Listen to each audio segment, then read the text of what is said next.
سلام المسيح. سبق وحذرنا ربنا يسوع المسيح من الأنبياء الكذبة، من الذئاب الخاطفة يلي بينباعوا وبينشروا برخيص. واحد منهم سعيد أبو مصطفى، كان طالع مع الشيخ مسلم وبلش يمسح الصرامي ويقول له يا مولاي، وبلش ببسم الله وبينهي بصدق الله العظيم. بدل ما يبشر بالرب يسوع المسيح وبالكتاب المقدس، صار مو بس يقرأ آيات من القرآن، لا ويقرأ وبصوت وبخشوع. هلأ رح أعرض لكم أنا القرف تبعه وانتو حكموا. يا مولانا بص يا مولانا، مولانا يا مولانا وانا مولانا. لا تمام مولانا. فعلا هدول هنن أسيادك. وعلى فكرة هدول الولاد اللي عم يطلعوا معك لا هنن شيوخ ولا لهم مولانا، وهنن بيخبروك بأول الحلقة، بس انت بتحب تعمل حالك قيمة يا رخيص.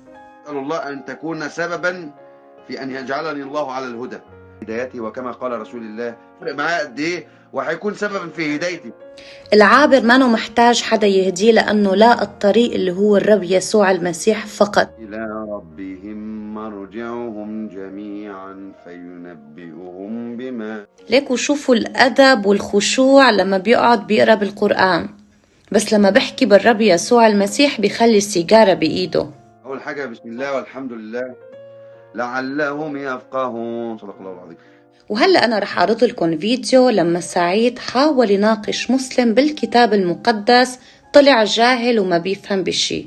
القضاة قبل موسى مش بعد موسى. قلت القضاة بعد موسى.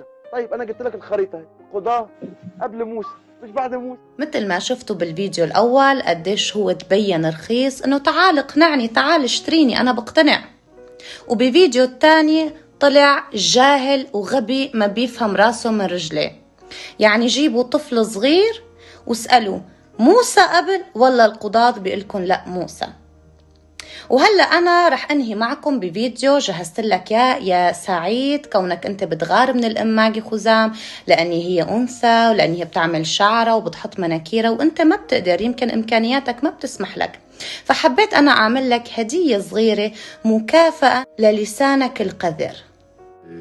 في الرد على المنحرفة، أجهل يعني زي ما قلت أجهل من دبة تمشي على الأرض. مع سعيد أبو مصطفى اللي عاملة شعرها في الكوافير وبتقول لكم بصوا القصة بتاعتي وبصوا المونوكير اللي أنا الضوافر اللي أنا حطاها والمونوكير، إيه رأيكم؟ عجبكم؟ والمسكرة وحمالة الصدر الجديدة، وبصوا الكلام